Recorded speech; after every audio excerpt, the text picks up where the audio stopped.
सभी विश्व श्रोता बंधुओं को मेरा सादर प्रणाम। मैं प्रताप नारायण दास आज आप लोगों को योगेश्वर भगवान श्री कृष्ण के मुख से भगवत ज्ञान एवं भगवत प्राप्ति का रहस्य सुनाने जा रहा हूँ, जो गीता के 7वें अध्याय के 4 श्लोक यथा 19, 28, 29 एवं 30 तथा अक्षर ज्ञान योग, जिसका दूसरा नाम भगवत प्राप्ति संबंधी अध्याय भी है, उस पर आधारित है। इसके संपूर्ण 28 श्लोक सबके सब अतिशय महत्वपूर्ण है। यह आप उनके ही मुख से सुनिए।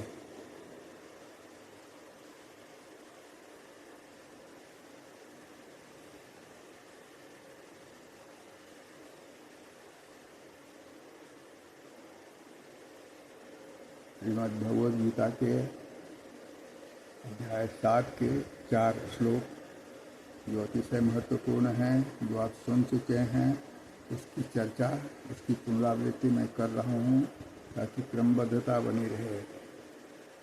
बहूनां जन्मनामन्ते ज्ञानवान मां प्रपद्यते वासुदेवः सर्वमिति सो महात्मा सुदुर्लभः। भगवान अर्जुन से बताते हैं कि बहुत सारे जन्म जन्मांतरों के बाद जब मनुष्य को मेरी भक्ति मिलती है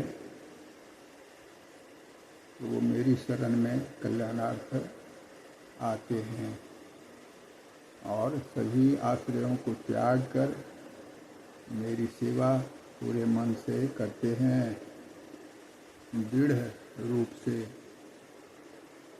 पूरे मन लगाकर।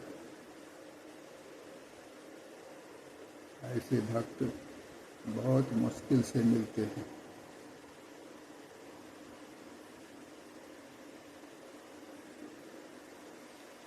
येषां त्वन्तगतं पापं मनुष्याणां पुण्यकर्मणां ते द्वन्द्वमोहनिर्मुक्ता भजन्ते मां दृढव्रता।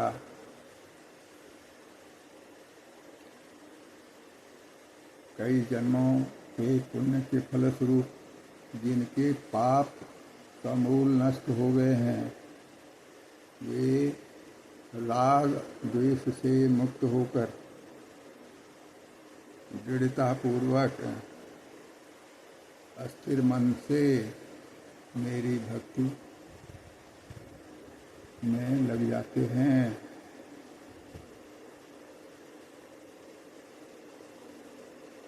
पूर्ण संकल्प पूर्वक दृढ़ता से मेरी भक्ति करते हैं। इसका संपूर्ण फल उन्हें प्राप्त होता है। दिव्य भक्ति एवं मोक्ष प्राप्ति का जो अंतिम लक्ष्य है वह प्राप्त होता है। जरा मरण मोक्षाय मामाश्रित्य यतन्ति ये ते ब्रह्म तद्विदुः कृष्णमध्यात्मं कर्म शास्त्रम। बुढ़ापा, मृत्यु एवं मोक्ष तीनों ही परम उद्देश्यों के लिए है। जो मेरी शरण में आते हैं, सच्ची सेवा करते हैं, भक्ति करते हैं, वे वस्तुतः ब्रह्म को जानते हैं, वे अध्यात्म को भी जानते हैं, कर्म को भी जानते हैं, भगवान को सब प्रकार से वे जानते हैं। ऐसे भक्त अंतिम श्लोक है 7वें अध्याय का। साधिभूताधिदैवं मां साधियज्ञं च ये विदुः प्रयाण काले च मां ते विदुरेत चेतसः। जो भक्त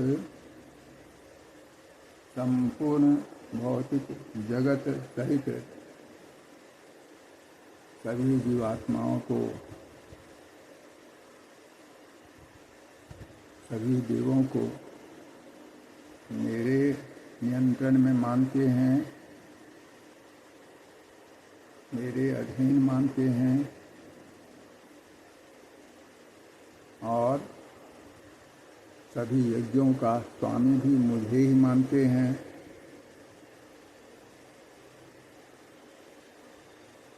वे अंतिम काल में भी, मृत्यु के समय में भी पूर्ण चेतना में रहकर मेरा स्मरण कर पाते हैं। अंतिम काल में आदमी जिस भाव में होता है वह भाव शरीर त्याग के बाद, मतलब अगला स्वरूप उन्हें वही प्राप्त होता है जिस भाव में अंत में वो होते हैं। अर्थात निश्चित रूप से मेरी प्राप्ति उन्हें होती है।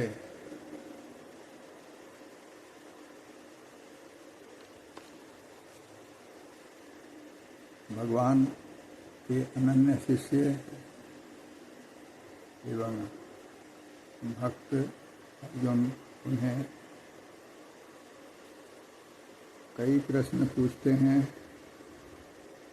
जब भगवान ही सामने हों गुरु के रूप में, मित्र के रूप में, तो यह तो सबसे सुंदर मौका है इन्हें सब कुछ उनसे सही सही जान लेने का। तो पूछते हैं किं ब्रह्म, किं तद ब्रह्म, किं अध्यात्मम, किं च पुरुषोत्तम अधिभूतम च किं प्रोक्तम अधिभूतम देव किमुच्यते। ब्रह्म क्या है?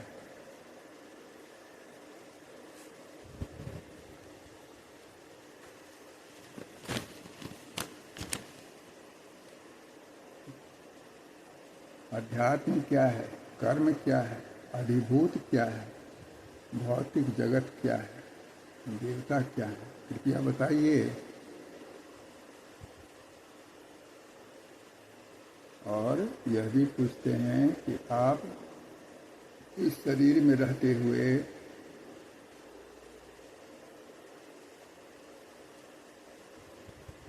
अभियज्ञ कैसे हैं? अंत समय में आपको कैसे लोग पा सकते हैं? अधियज्ञ कथं कोत्र देहेस्मिन् मधुसूदनो प्रयाण काले च कथं ज्ञेयोऽसि नियतात्मभिः। यज्ञ का स्वामी कौन है? वह शरीर में कैसे रहता है? मृत्यु के समय भक्ति युक्त पुरुष आपको कैसे जान सकते हैं?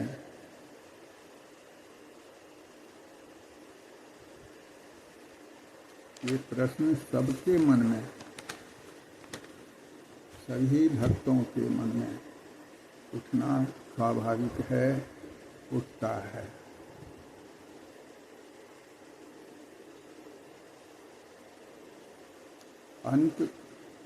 अंत काले च मामेव स्मरन् मुक्त्वा कलेवरम् यः प्रयाति च मद्भावम्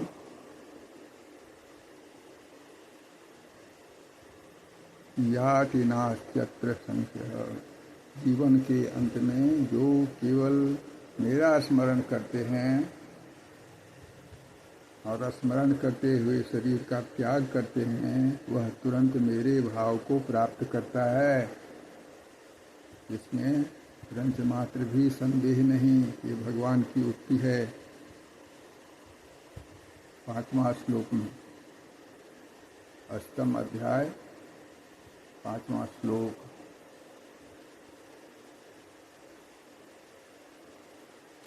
यं यं वापि स्मरण भावं त्यजत्यन्ते कलेवरं तं तमेवैति कौन्तेय सदा सद्भाव भावितः। मनुष्य शरीर त्यागते समय मनुष्य जिस जिस भाव का स्मरण करता है वह उस भाव को निश्चित रूप से प्राप्त होता है। 8वें अध्याय का श्लोक 6 है ये सभी श्लोक और इसके तथ्य सबके लिए स्मरणीय हैं। तस्मात् सर्वेषु कालेषु मामनु स्मर युध्य च। हे अर्जुन, और कहते हैं तस्मात् सर्वेषु कालेषु मामनु स्मर युध्य च मय्यर्पित मनो बुद्धिर्मां मे वैश्यसि मामे वैश्यस्य संशयः। हे अर्जुन, तुम्हें सदैव मेरा स्मरण करना चाहिए एवं युद्ध करने का जो तुम्हारा कर्म है उसे भी तुम्हें करना चाहिए। अपने कर्मों को मुझ में समर्पित करके तथा अपने मन एवं बुद्धि को मुझ में अस्थिर करके तुम निश्चित रूप से मुझे प्राप्त कर सकोगे। अभ्यास योग युक्तेन तेजसा नान्यगामिना परमं पुरुषं दिव्यं याति पार्थानुचिंतयन्। जो व्यक्ति अपना मन निरंतर लगाए रखकर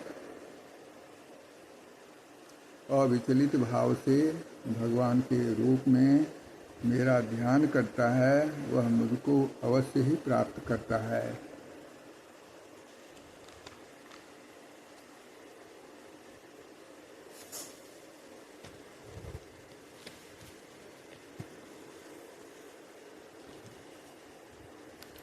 कविं पुराण मनुषासितार मनोरनियाम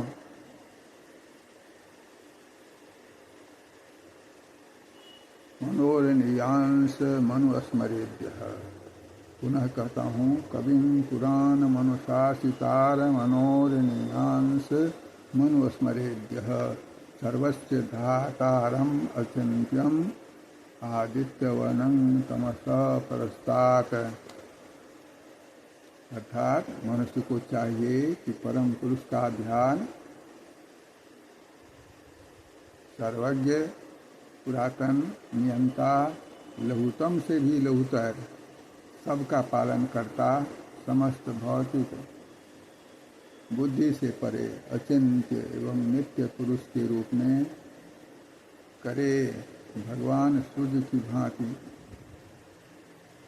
तेजवान इस भौतिक प्रकृति से परे दिव्य रूप है मेरा।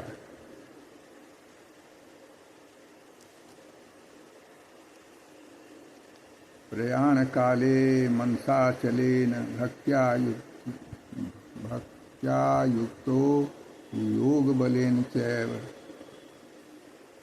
घोर मध्ये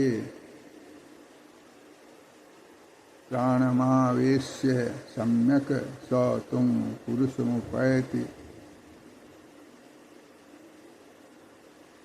दिव्यम। यह अतिशय महत्वपूर्ण पंक्ति है, भगवान की उक्ति है। पुनरावृत्ति करता हूँ। प्रयाण काले मनसा चलेन भक्त्या युक्तो योग बलेन चैव भुवोर मध्ये प्राणमावेश्य सम्यक सौतं पुरुषमुपैति दिव्यम।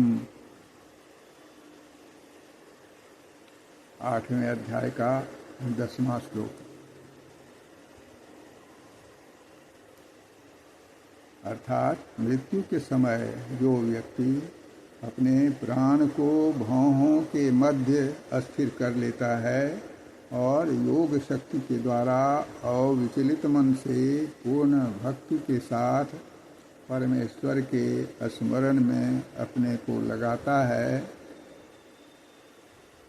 वह निश्चित रूप से भगवान को प्राप्त होता है। इसमें संशय नहीं है।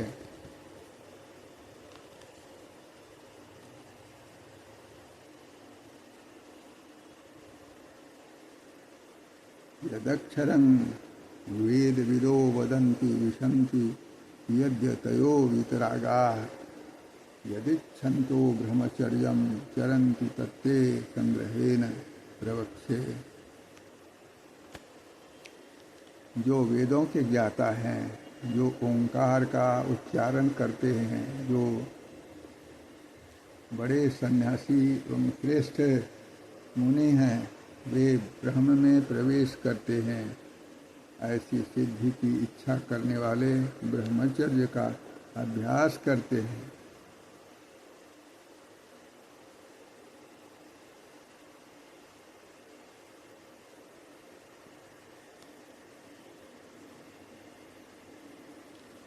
भगवान आगे कहते हैं कि मैं तुम्हें वह विधि बताऊंगा जिससे कोई भी व्यक्ति मुक्ति लाभ कर सकता है। यह श्लोक है 11वां अध्याय 8 का।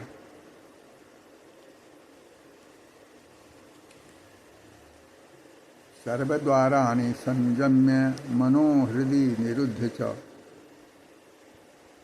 सर्वद्वाराणि संयम्य मनो हृदि निरुद्ध च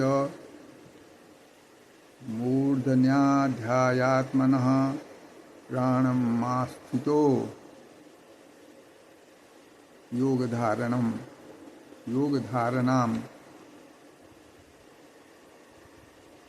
पुनः बोलता हूँ, सर्वद्वाराणि संयम्य मनो हृदि निरुद्ध च मूर्धन्याध्यायात्मनः प्राणमास्थितो योगधारणाम।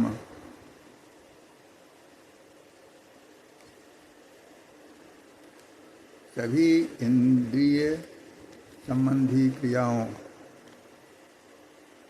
से विरक्ति को योग की स्थिति या योग धारणा कहते हैं। सभी इंद्रिय क्रियाओं से विरक्ति को योग की स्थिति या योग धारणा की स्थिति कहा जाता है। इंद्रियों के ये सभी द्वारों को बंद करके तथा मन को हृदय तथा प्राणवायु को सिर पर केंद्रित करके मनुष्य अपने को योग में स्थापित करता है। आगे कहते हैं भगवान अर्जुन से, ओम इत्येकाक्षरं ब्रह्म व्याहरन् मामनु स्मरन् यह प्रयाति त्यजन्देहं स याति परमां गतिम्।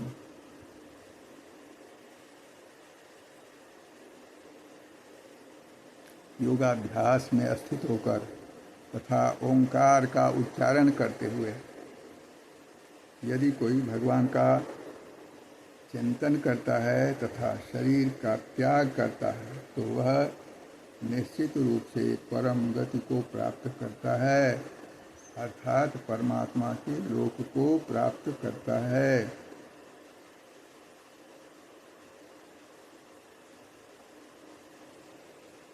आगे कहते हैं, अनन्य चेता सततं यो मां स्मरति नित्यशः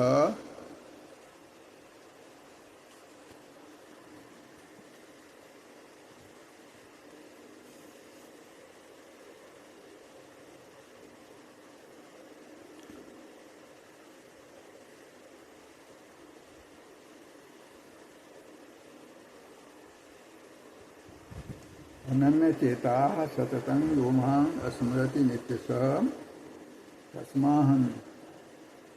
तस्याहं सुलभं पार्थ नित्ययुक्तस्य योगिनः। पुनः कहता हूँ,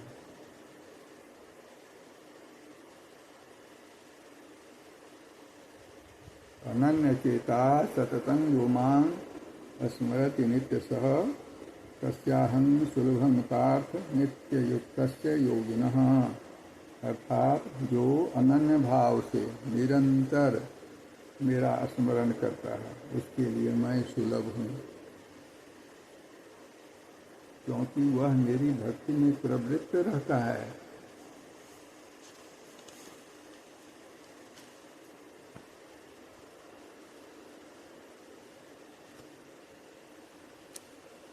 पूर्ण भक्त के हृदय में भगवान को प्रसन्न करने के अतिरिक्त कोई इच्छा ही नहीं रहती। अतः भगवान कहते हैं कि जो एक निष्ठ भाव से उनकी भक्ति में लगा रहता है उसका भक्त उन्हें सरलता से प्राप्त कर लेते हैं। आगे कहते हैं मामुपेत्य पुनर्जन्म दुःखालय शाश्वतं नाप्नुवन्ति महात्मनः संसिद्धं परमांगताः। मुझे प्राप्त करके महापुरुष जो भक्ति योगी हैं कभी भी दुखों से पूर्ण इस नाशवान जगत में नहीं लौटते, क्योंकि उन्हें परम सिद्धि प्राप्त हो चुकी होती है। 16वां श्लोक है आ ब्रह्म भुवनाल्लोका पुनरावर्तिनोऽर्जुन मामुपेत्य तु कौन्तेय पुनर्जन्म न विद्यते। इस जगत में सर्वोच्च लोक ब्रह्मलोक से लेकर निम्नतम सारे लोक दुखों के घर हैं, जहाँ जन्म एवं मृत्यु का चक्कर लगा रहता है। किंतु हे अर्जुन, जो मेरे धाम को प्राप्त कर लेता है वह फिर कभी जन्म नहीं लेता।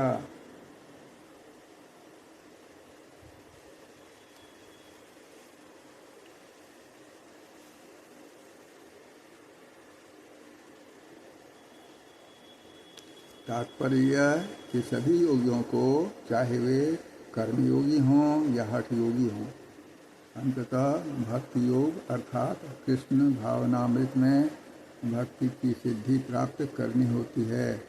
तभी वे श्री कृष्ण के दिव्य धाम को जा सकते हैं, जहाँ से वे फिर वापस नहीं आते हैं। किंतु जो सर्वोच्च भौतिक लोकों यानी देवताओं के लोकों को प्राप्त होता है उनका पुनर्जन्म होता रहता है। भगवान वासुदेव कृष्ण की भक्ति जिनको प्राप्त है वे तो धन्य धन्य हो जाते हैं, उनको पुनः जन्म नहीं लेना पड़ता है। सहस्रयुग पर्यंतम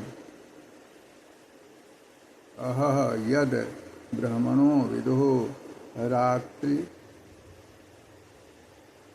युग सहस्रांतां तिहो रात्र विदो जना।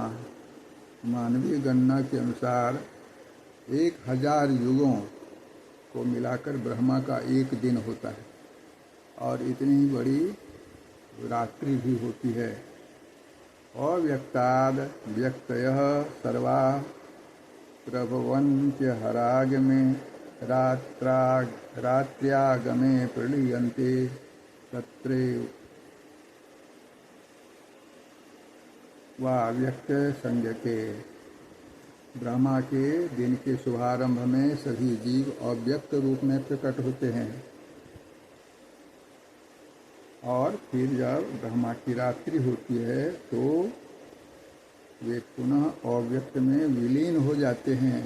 मतलब बहुत दुखद स्थिति में जीवात्माएं होती है जो ब्रह्मलोक को प्राप्त करते हैं या अन्य देवों के लोक को प्राप्त करते हैं, उनकी यही स्थिति है।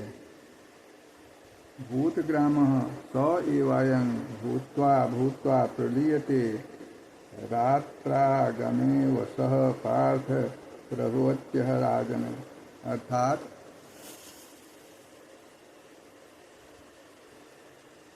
जब जब ब्रह्मा का दिन आता है तो सारे जीव प्रकट होते हैं और ब्रह्मा की रात्रि होते ही असहाय अवस्था में विलीन हो जाते हैं। यह सबसे दुखद स्थिति होती है जीवात्माओं के लिए।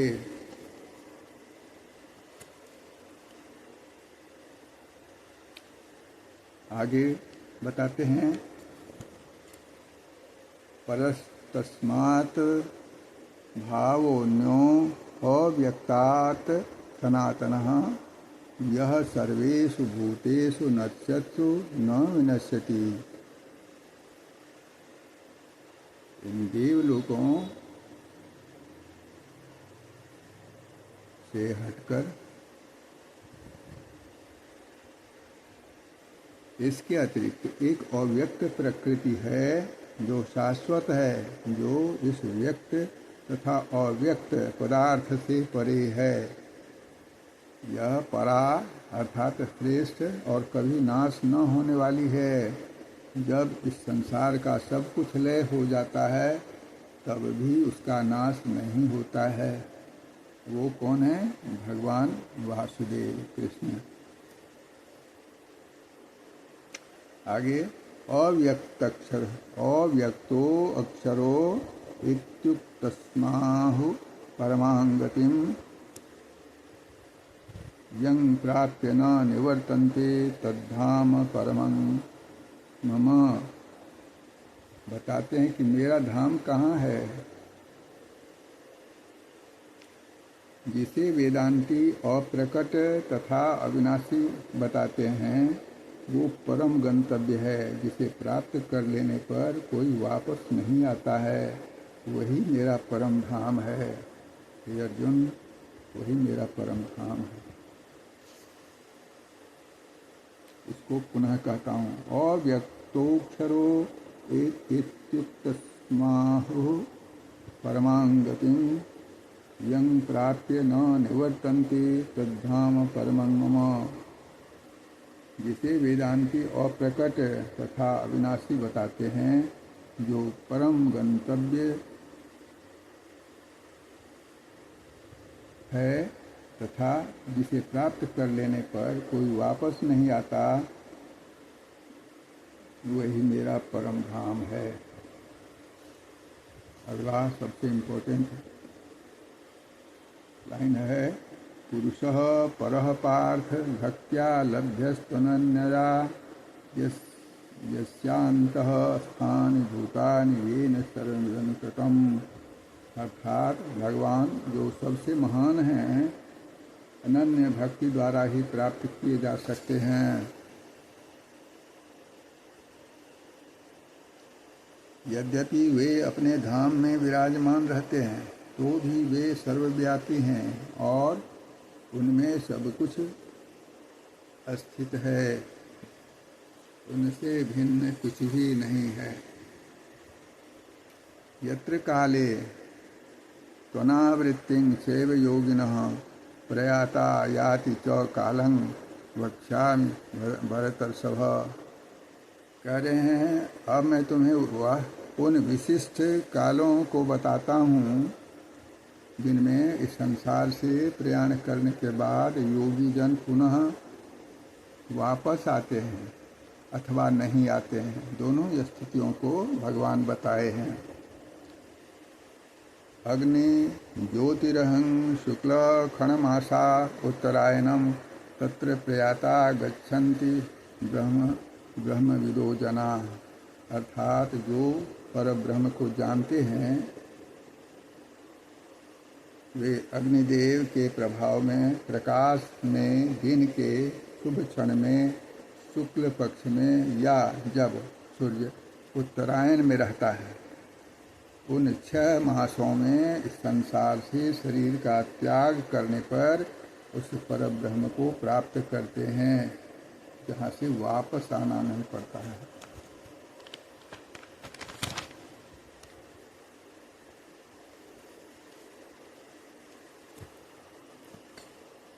भूमो रात्रिस्तथा कृष्णः खणमासा दक्षिणायनम तत्र चंद्रमसं ज्योतिर्योगी प्राप्य निवर्तते। जो योगी धुएं रात्रि कृष्ण पक्ष में या सूर्य के दक्षिणायन रहने के 6 महीनों में शरीर त्यागता है, वह चंद्रलोक को जाता है, किंतु वह वहाँ से पुनः पृथ्वी पर चला आता है। आगे शुक्ल कृष्णे गति हेते जगतः शाश्वती मते एकया यात्यनावृत्तिः मन्यया वर्तते। पुनः वैदिक मतानुसार इस संसार से प्रयाण के दो मार्ग हैं, एक प्रकाश का मार्ग और दूसरा अंधकार का। जब मनुष्य प्रकाश के मार्ग से जाता है तो वह वापस नहीं आता, किंतु अंधकार के मार्ग से जाने वाला निश्चित रूप से वापस आता है। नैते श्रुति पार्थ जानन्योगी मुह्यति कश्चन तस्मात् सर्वेषु कालेषु योग युक्तो भवार्जुन।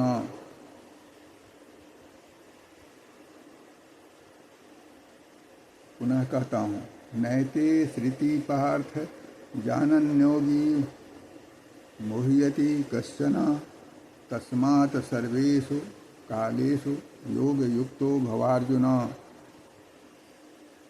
हे अर्जुन, यद्यपि भक्तजन इन दोनों ही मार्गों को जानते हैं, किंतु वे मोहग्रस्त नहीं होते। अतः तुम योग में, भक्ति में सदैव अस्थिर रहो। इस श्लोक का योग युक्त शब्द विशेष रूप से महत्वपूर्ण है। जो योग में अस्थिर हैं वह अपनी सभी गतिविधियों में निरंतर कृष्ण भावनामृत में रत रहते हैं, यह सत्य है। इसलिए भगवान इन्हें कहते हैं तुम योग युक्त हो, योग युक्तो भवार्जुन।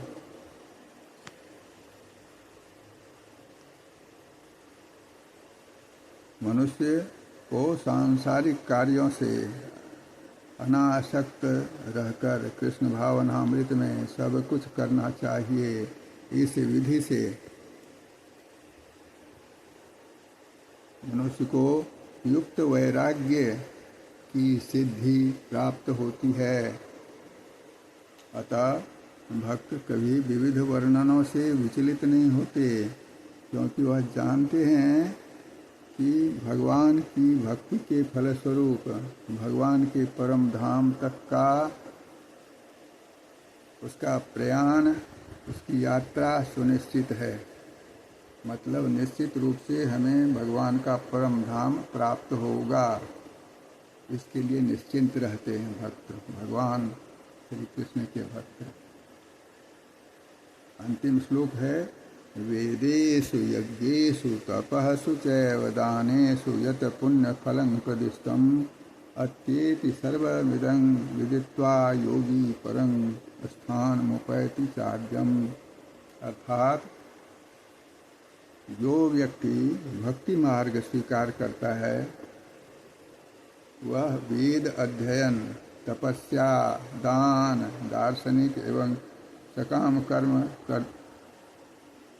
करने से प्राप्त होने वाले फलों से वंचित नहीं होता। वह मात्र भगवद भक्ति संपन्न करके इन सभी फलों की प्राप्ति करता है और अंत में भगवान श्री कृष्ण के परम नित्य धाम को प्राप्त करता है। इसमें रंच मात्र भी संदेह नहीं। हरिओम तत्सत। हरिओम हरिओम।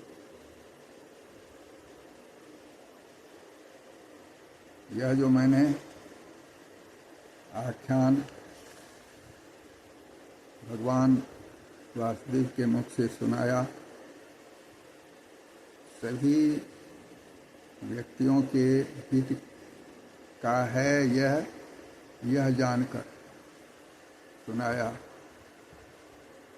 बिना किसी राग द्वेष के। इसलिए अगर यदि मुझसे कहीं चूक हुई होगी,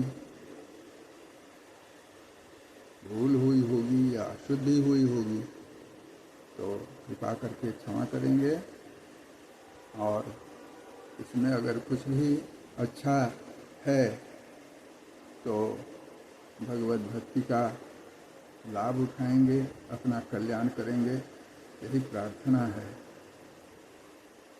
यह मात्र लोक कल्याण के निमित्त मैंने समस्त जन के कल्याणार्थ प्रस्तुत किया है। ये साक्षात परमात्मा को मैं अर्पित कर रहा हूँ। जिस अभिप्राय से मैंने यह प्रस्तुत किया है, भगवान इसे सफल करें। सबका कल्याण हो, सबका कल्याण हो, सबका मंगल हो, सबका मंगल हो। हरिओम तत्सत, हरिओम तत्सत, हरिओम तत्सत। नमस्कार बंधु।